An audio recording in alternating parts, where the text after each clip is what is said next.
आलेलो आयशा विल्ल्याच्या इथे अशी पूर्ण तुटलेली आहे. पहिलं तरी बरे होतं आम्ही. अख्खी तंदुरी आहे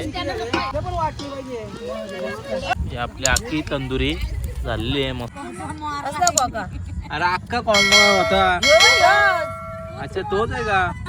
गावठी कोंबडा मस्त झालेला आहे. हा काय काय ते तर सांग.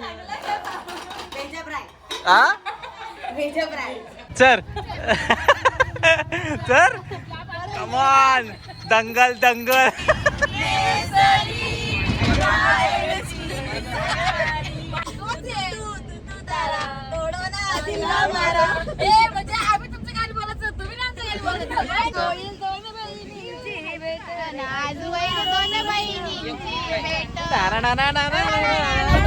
हे बघा मेकअप चालू आहे टेम्पो मध्ये. सगळे मेकअप उतरले नाही. इकडे मेकअप आर्टिस्ट आहे रेडीच आहे.